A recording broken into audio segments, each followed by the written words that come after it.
وبالإسلام دينا وبمحمد نبيا ورسولا ربي زدني علما وارزقني فهما وعملا صالحا آمين. Silakan duduk. Sebelum kita mulai pelajarannya, saya absen dulu ya. Oke. Fahri, Ada Bu. Cynthia, Ada Bu. Reja, Ada Bu. Nabila, Ada Bu. Neila, Ada Bu. Gesia, Ada Bu. Elfrida, Ada Bu. Kaila, Ada Bu. Gealitna, Ada Bu. Hairun Nijat. Mana Nijat? Nggak hadir dia. Ada suratnya tadi. Ada sakit dia. Oke.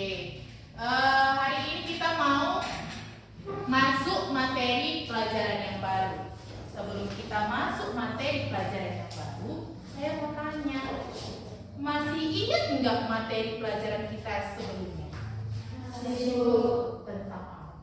Melestarikan alam. Oh iya, melestarikan alam. Quran surat Ar-Rum ayat 40. Ya. Hari ini ada yang tahu nggak kita mau belajar apa? Iya, hari ini kita mau belajar tentang iman kepada kitab-kitab Allah. Oke, sebelum kita masuk materi kita, ada yang pernah dengar enggak kitab-kitab Allah? Ada yang pernah dengar enggak? Ada? Apa yuk? Kitab Allah itu apa? Kitab apa aja yuk? Injil, Daud, Zabur, Al-Quran. Oke, udah ada yang tahu nih, ada kitab Injil katanya, walaupun masih salah nama-nama. Belajar tentang iman kepada kitab-kitab Allah. Katanya, ayo memahami konsep iman kepada kitab-kitab Allah.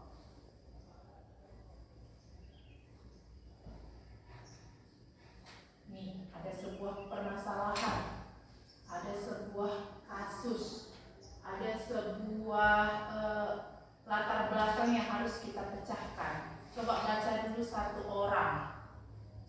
Siapa yang mau baca yuk? Ada yang berani? Gak ada? Siapa yang mau baca? Reja yuk, baca coba Reja. Pengaruh iman terhadap kitab-kitab Allah dalam kehidupan sehari-hari. Latar belakang: seorang remaja bernama Ahmad tumbuh dalam keluarga Muslim yang taat. Ia sering mendengar bahwa salah satu rukun iman adalah percaya kepada kitab-kitab Allah, Zabur, Taurat, Injil, dan Al-Quran. Meski demikian, Ahmad merasa kurang memahami bagaimana keimanannya terhadap kitab-kitab ini dapat diaplikasikan dalam kehidupan sehari-hari.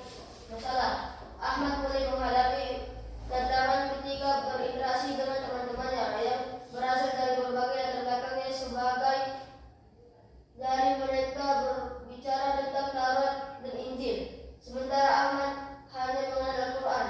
Hal ini membuat Ahmad merasa bingung. Ya, sudah dibacakan sama si Reja. Ada satu masalah. Ahmad tumbuh dalam keluarga Muslim, tapi timbul masalah. Di lingkungan dia berinteraksi, teman-temannya berlatar belakang agama yang menganut kitab Taurat dan Injil. Sementara Ahmad hanya mengenal Al-Quran karena dia berasal dari keluarga Muslim. Hal ini membuat Ahmad merasa bingung. Muncullah pertanyaan, apa hubungan antara Al-Quran dengan kitab-kitab sebelumnya? Ayo, ada yang bisa jawab kira-kira apa hubungannya? Ya, silakan Elfrida. Al-Quran melanjutkan pesan-pesan wahyu sebelumnya. Oh iya, jadi Al-Quran itu merupakan kitab yang melanjutkan pesan-pesan wahyu sebelumnya dari kitab-kitab yang terdahulu. Jadi Al-Quran itu bukan kitab. Nggak ada? Kita lanjut pertanyaan yang kedua. Bagaimana cara menguatkan iman terhadap semua kitab Allah tanpa mengabaikan Al-Quran sebagai pedoman utama? Bagaimana cara kita biar bisa menguatkan iman kita terhadap semua kitab Allah tanpa mengabaikan Al-Quran sebagai pedoman utama? Ada yang bisa jawab? Ada. Bagaimana Kaila? Memahami konsep keimanan kepada kitab-kitab Allah. Iya, benar. Untuk menguatkan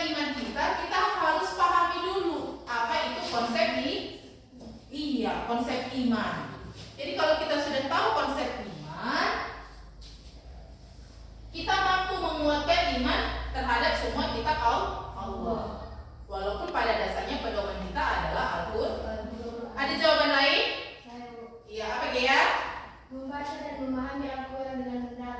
Iya, jadi Al-Quran itu bukan cuma aku orang Islam, aku tahu konsep keimanan bahwa Al-Quran itu pedoman hidup, tetapi juga harus aku meyakini bahwa kitab-kitab sebelumnya itu termasuk rukun iman yang ketiga, yaitu iman kepada rukun iman yang ketiga, iman kepada kitab-kitab Allah. Nggak cuma gitu, kita juga harus melaksanakannya. Melaksanakannya bagaimana? Dengan cara membaca. Jadi Al-Quran jangan cuma disimpan aja di dalam lemari, tetapi juga harus kita baca. Oke. Setelah kita tahu masalah kira-kira apa hubungan antara Al-Quran dengan kitab-kitab sebelumnya, bagaimana cara kita menguatkan iman, kita masuki tujuan pembelajaran. Apa sebenarnya tujuan kita belajar tentang iman kepada kitab-kitab Allah? Sama orang makan. Orang makan itu punya tujuan nggak? Apa tujuannya? Hah? Kalian makan tujuannya apa? Supaya tidak lapar. Berarti supaya ke. Contoh, kalian naik mobil, kalian naik selamat jalan. Kalian punya tujuan nggak? Punya kan? Naik mobil nggak punya tujuan, bingung nggak? Sama. Beriman kepada kitab-kitab Allah juga harus punya tujuan. Jadi nggak bisa aku ini beriman nih kepada kitab-kitab Allah. Iya, beriman. Tujuanmu beriman itu supaya apa? Nggak tahu, aku yang penting beriman aja. Nggak bisa. Tujuan harus punya beriman juga harus punya tujuan. Oke, ada 3 tujuannya. Yang pertama apa?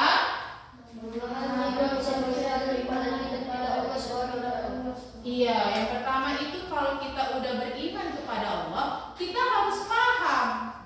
Apa yang perlu kita pahami? Konsep keimanan.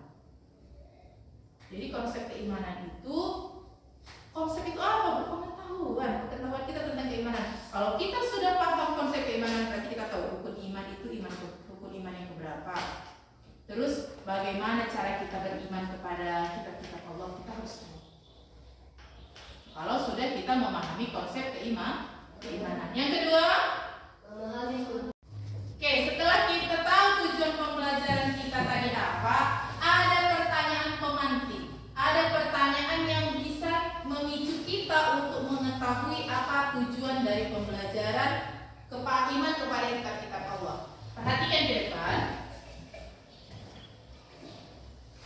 Ini pertanyaan pemantiknya.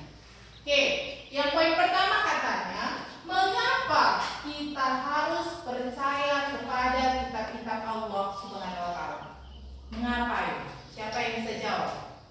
Oke, Cynthia. Kitab-kitab Allah adalah panduan hidup yang Allah turunkan untuk membimbing manusia ke jalan yang benar. Taurat, Zabur, Injil, dan Al-Quran memiliki tujuan mulia untuk membawa manusia kepada tauhid dan kebenaran. Oke, kasih aplaus untuk Cynthia. Karena sebelum kita masuk pelajaran kita sepertinya sudah dibacanya tadi malam. Apa itu pertanyaan pemantik yang ada di buku? Kemudian, apa yang membedakan Al-Quran dengan kitab-kitab lainnya? Bukannya sama-sama kitab Allah. Apa bedanya? Ada yang bisa jawab? Geisha.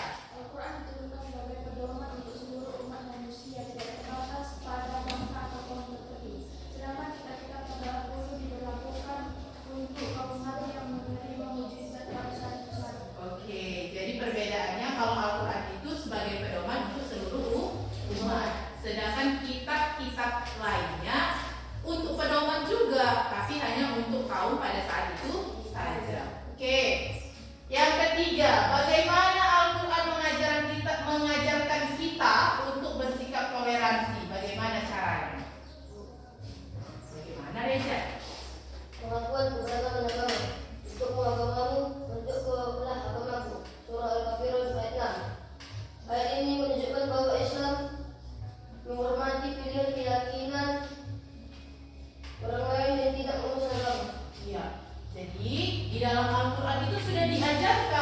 sudah dijelaskan bagaimana kita bersikap toleransi. Contohnya apa? Surah Al-Kafirun ayat 6, benar kata Reza tadi. Surah Al-Kafirun ayat 6 yang berbunyi lakum dinukum waliyadin. Untukmu agamamu dan untukku agamaku. Oke, kasih plus untuk teman-temannya yang sudah mampu menjawab pertanyaan.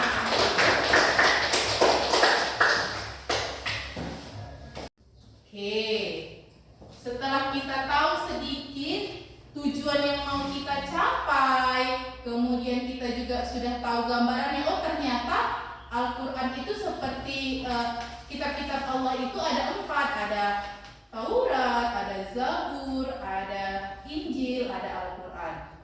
Saya mau bagi kelompok. Untuk apa? Untuk kegiatan pembelajaran kita. Oke. Saya bagi kelompoknya. Saya bagi ke dalam 3 kelompok. Yang pertama itu kita bentuk dulu yang namanya kelompok asal. Kelompok asal itu apa? Ada 3 kelompok yang saya bentuk, yang mana 3 kelompok itu membahas tentang iman kepada kitab-kitab Allah. Jadi di iman kepada kitab-kitab Allah itu ada 3 topik yang saya ambil. Yang pertama pengertian iman kepada kitab-kitab Allah. Yang kedua itu tentang nama kitab-kitab Allah. Yang ketiga itu mencerminkan sikap pecinta Al-Quran. Jadi ada 3. Dari 3 inilah yang kalian bahas di setiap kelompok.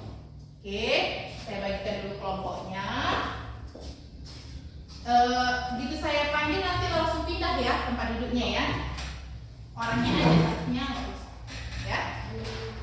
Oke, Fahri pindah yuk ke kelompok 1 Fahri. Nabila sama Cynthia itu yang kelompok 1. Oke, kelompok 2-nya itu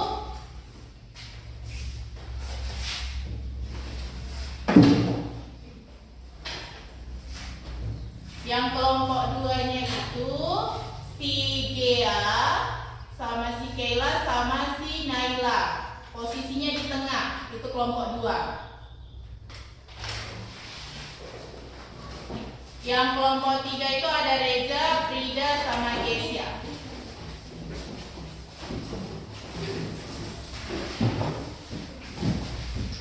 Oke, sudah dibentuk setiap kelompoknya masing-masing. Oke, sudah dibentuk. Saya punya LKPD. Itu mau saya bagikan nanti kepada setiap kelompok.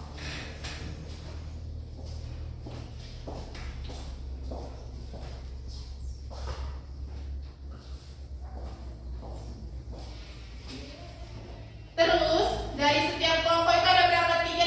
Ada berapa subtopik tadi? 3 ya, ada 3 subtopik. Apa aja yang pertama?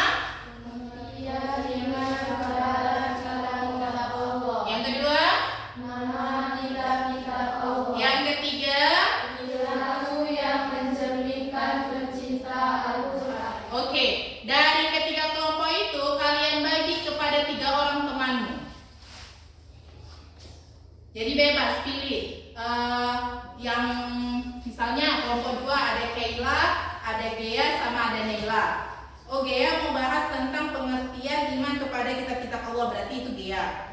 Berarti itu Keila. Aku Bu nama kitab-kitab Allah kata Gea, berarti Gea nama kitab-kitab Allah. Terus untuk si Naila perilaku yang mencerminkan pecinta Al-Quran. Oke, rembukkan di kelompokmu kamu yang poin berapa subtopiknya. Udah dapat kamu subtopik berapa aja? Sudah? Coba yang subtopik siapa? Subtopik 1 siapa aja? Yang subtopik 1. Yang kelompok 3 siapa yang subtopik 1-nya? Pengertian iman kepada kitab-kitab Allah. Ya, si Kesia. Oke. Saya anggap ketiga ini namanya kelompok ahli. Kelompok ahli itu adalah ahli dalam membahas apa? Poin kalian, subtopik kalian. Pengertian iman. Jadi yang kalian bahas nanti di kelompok kalian bertiga tentang iman, pengertian iman terhadap kitab Allah. Itulah yang kalian bahas. Paham? Iya. Di sini kelompok ahli yang 1. Kelompok ahli yang kedua tentang nama kitab-kitab Allah. Siapa orangnya? Kelompok Gea kelompok 3, Elfrida. Silakan ambil posisinya di dekatnya.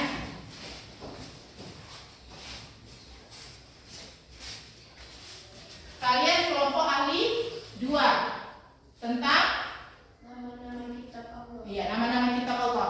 Kelompok 3 tentang perilaku yang mencerminkan pecinta Al-Quran. Silakan maju.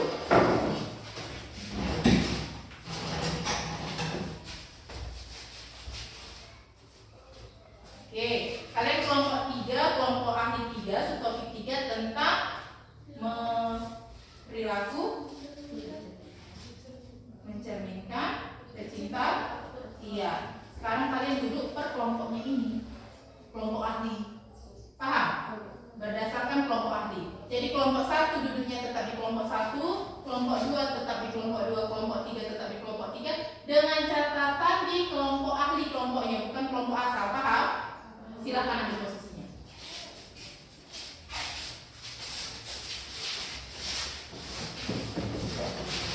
Silakan diskusikan dengan temanmu. Balik kursinya jadi bisa berdiskusi. Oke. Saya kasih waktu 10 menit, silakan dikerjakan.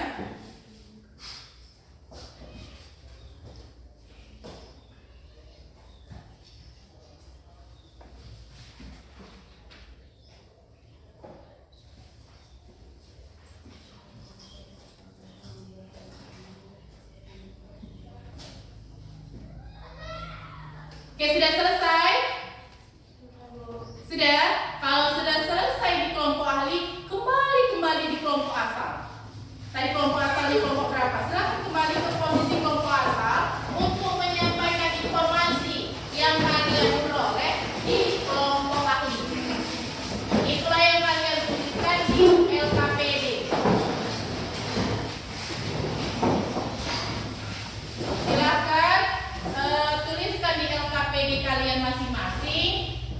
Kalian analisa bersama teman satu kelompok kalian yang kelompok asal.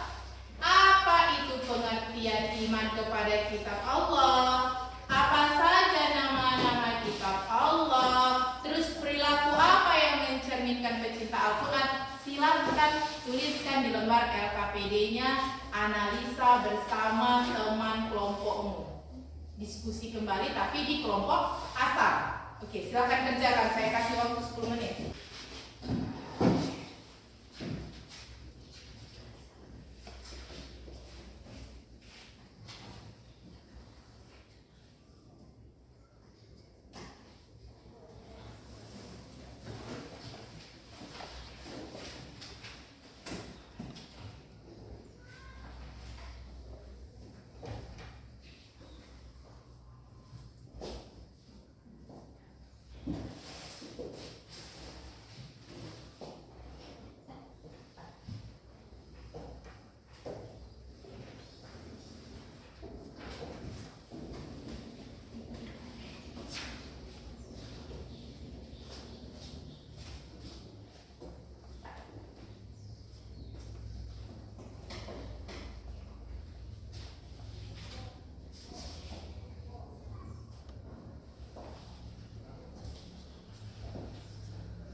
Setiap kelompok mempresentasikan hasil kelompoknya di depan kelas.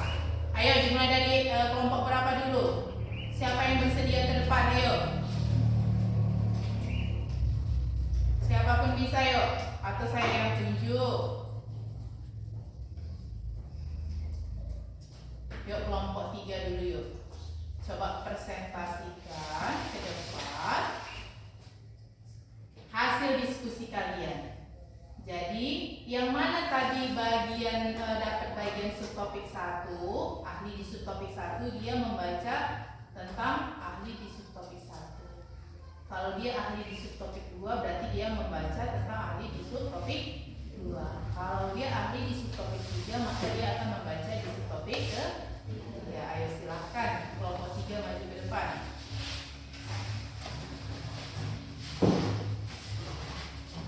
Ini lembar KKP kalian tadi, silahkan baca. Barisnya sesuai dengan subtopik 1, subtopik 2, baru subtopik 3 ya.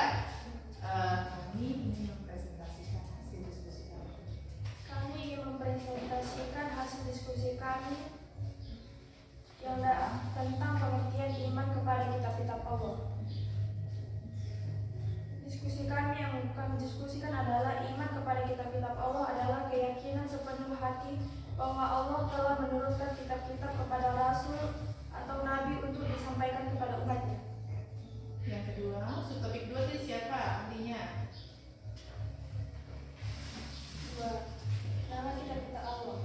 Nama kitab-kitab Allah 1. Taurat diturunkan kepada Nabi Muhammad. 2.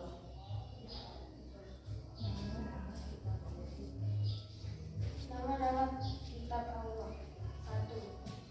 Taurat diturunkan kepada Nabi Musa alaihissalam. 2.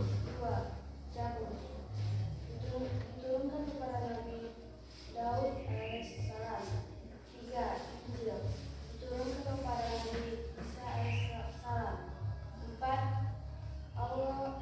Al-Quran diturunkan kepada Nabi Muhammad sallallahu alaihi wasallam. Oke, yang ketiga, subtopik 3.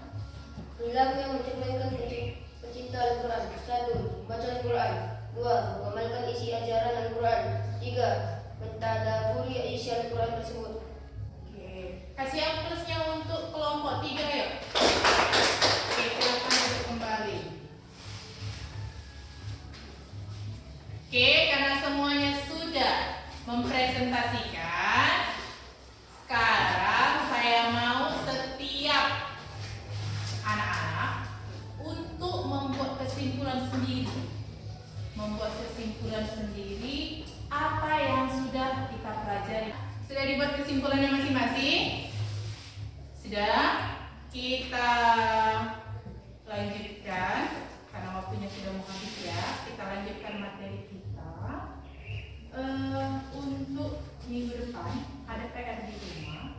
PR kalian adalah coba tuliskan satu contoh kasus yang mencerminkan sikap toleransi pada sesama. Jadi PR-nya membuat satu contoh kasus. Apa? Contoh kasus apa? Perilaku toleransi kepada sesama. Minggu depan kita kumpulkan, kemudian kita presentasikan kembali di depan kelas seperti saat ini. Karena waktu kita sudah mau habis.